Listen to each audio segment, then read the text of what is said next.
What do you do when the bottom drops out? I'm sure many of us are asking this question specifically this year. Every year I prepare for the High Holy Days with one thing in mind.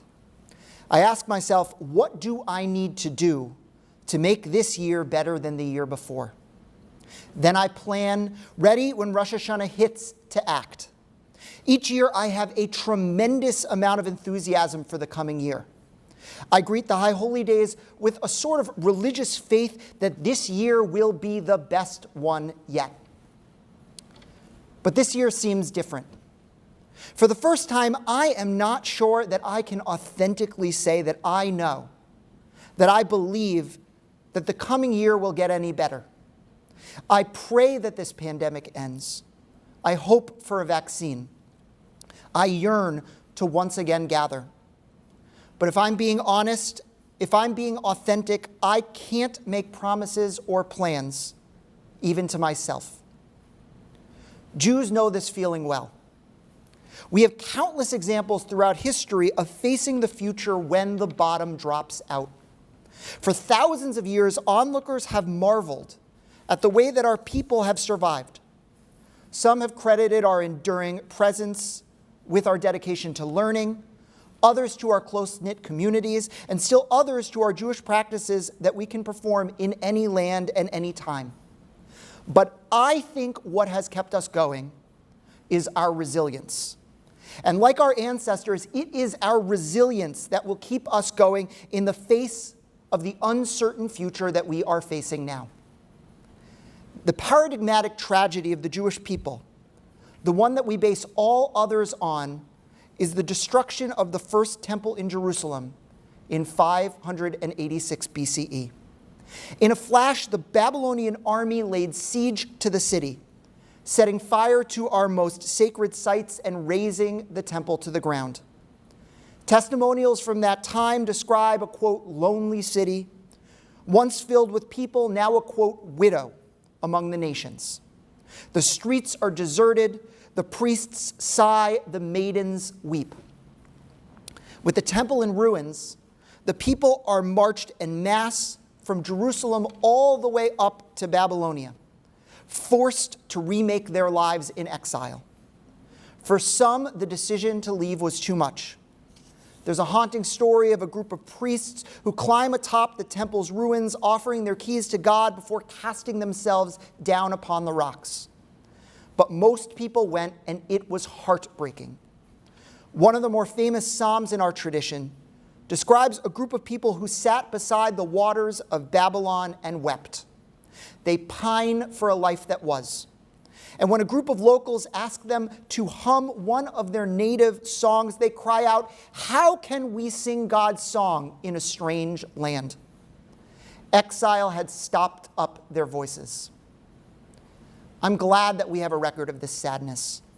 Our ancestors needed to feel this way. They needed to feel sadness. They needed despondency. They needed sorrow. We can't move toward redemption and light if we ignore the tragedy and the reality of our situations.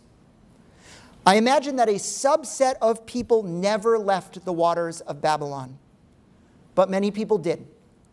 Many found a way to persevere. The Bible records a powerful turning point in the history of the Jews in exile, found in a speech in that generation's prophet, Jeremiah. Looking out at his generation, lost and forlorn, Jeremiah implores them to find their resolve and make a new home in this strange land. He says, build houses and live in them, plant gardens and eat of their fruit, take wives and beget sons and daughters, multiply there, do not decrease. Seek the welfare of the city to which I have exiled you, and pray to God on its behalf, for in its prosperity you shall prosper. Jeremiah's command is deceptively simple. Start living your life. In the face of adversity, find that little well of resilience that lives within you. Build your homes, plant your gardens. Jeremiah goes on to tell the people to have faith that one day they will return home to Jerusalem, that God has a plan for them. that they should look to the future with hope. But in the meantime, they cannot hit pause on life. For many of us, life has been paused.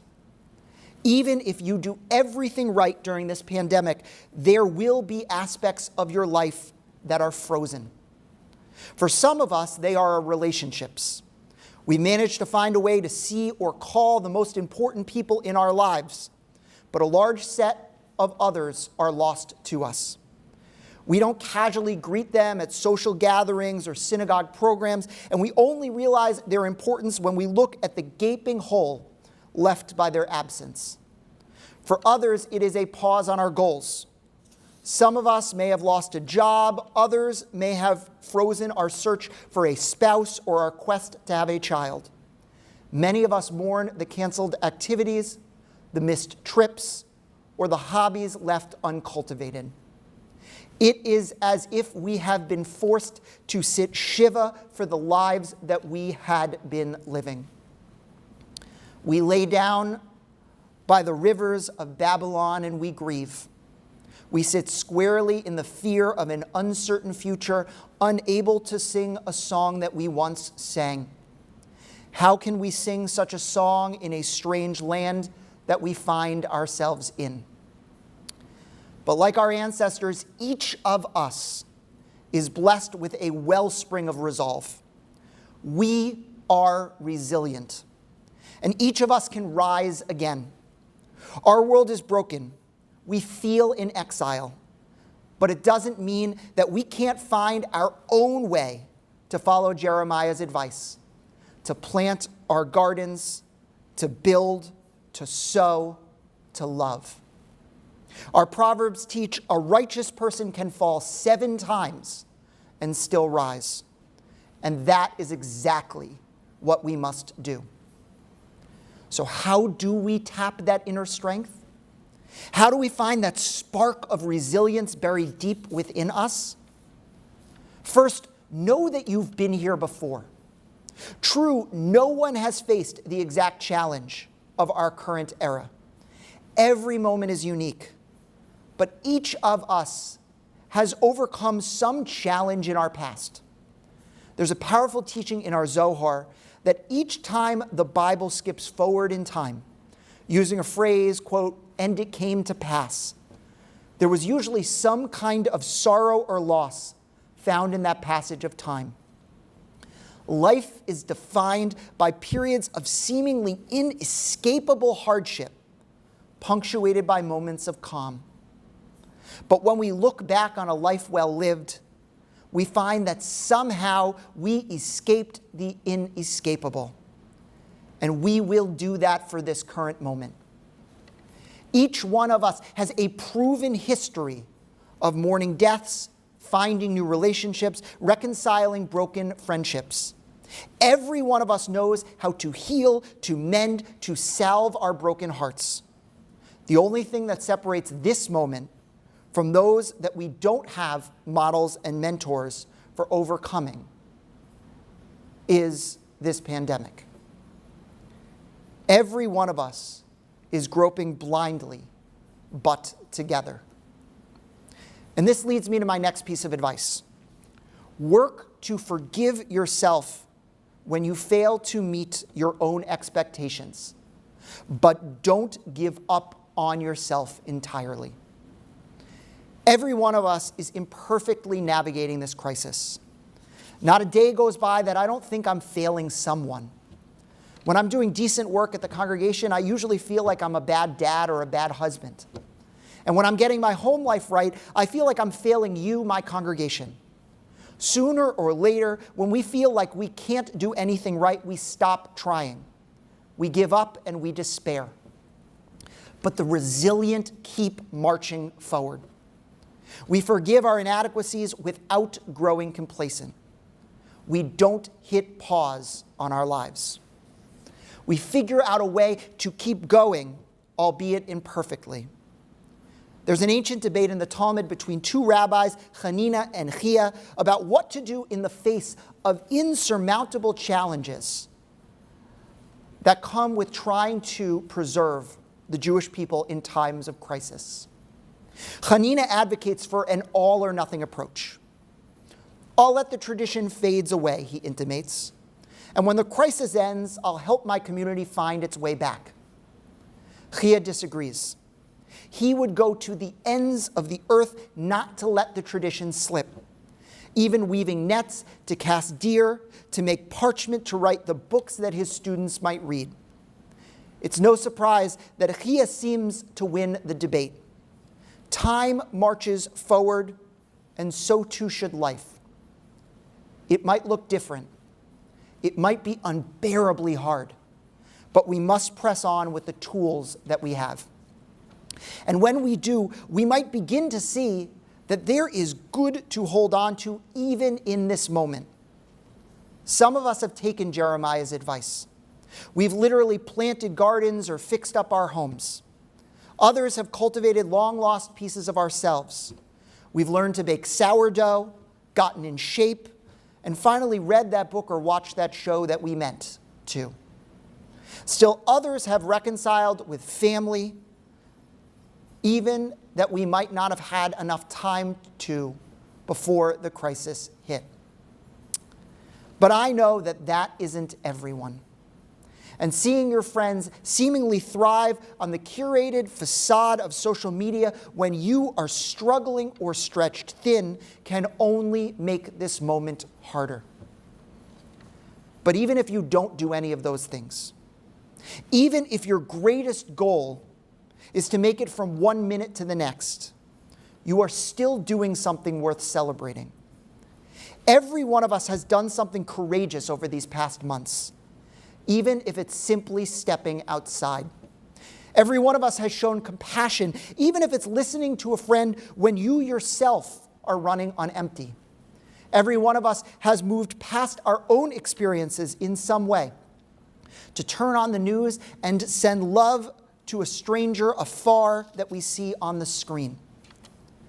I admire every single one of you, because whether you realize it or not, at some moment during this crisis, you have embodied, even fleetingly, the best that is humanity.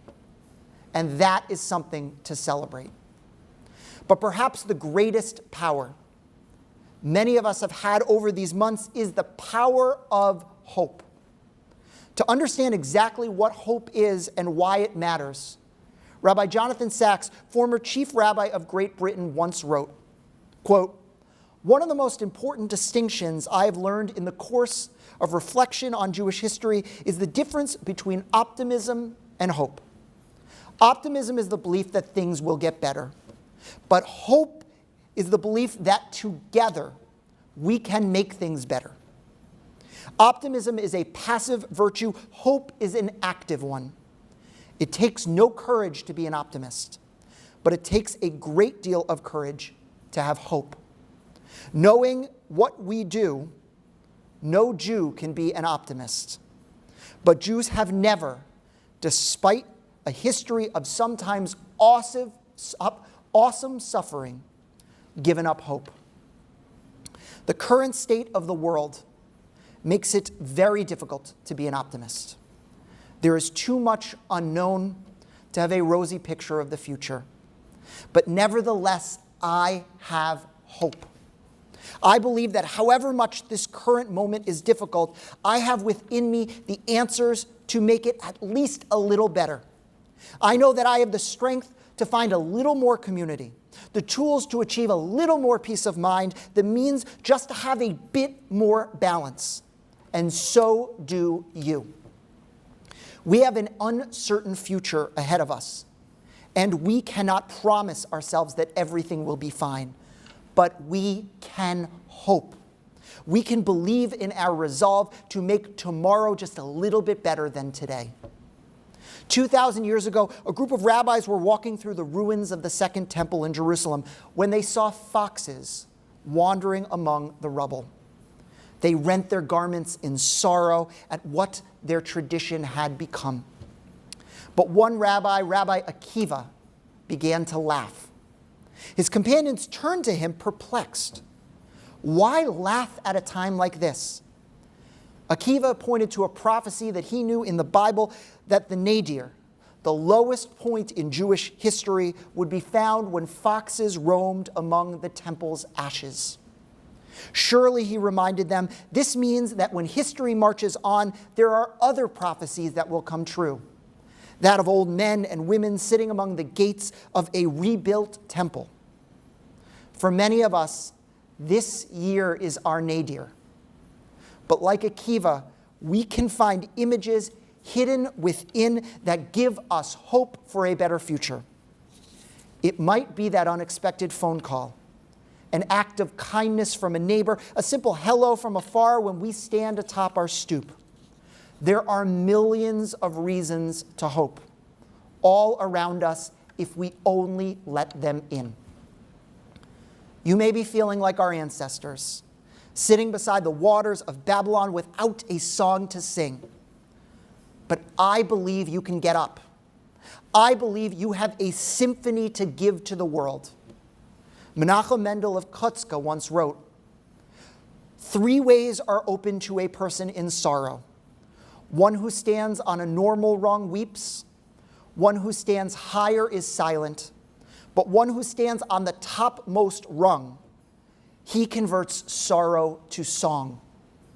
So follow Jeremiah. Plant your gardens even with crooked rows. Build your houses even if the walls slant. Don't wait. But most of all, sing. Your tune may look a little different today. It may be broken. Your voice may crack. You may stutter or stammer. But keep singing, even behind that mask. I promise you, the imperfect tune you compose will be beautiful and perfect. Shana Tova.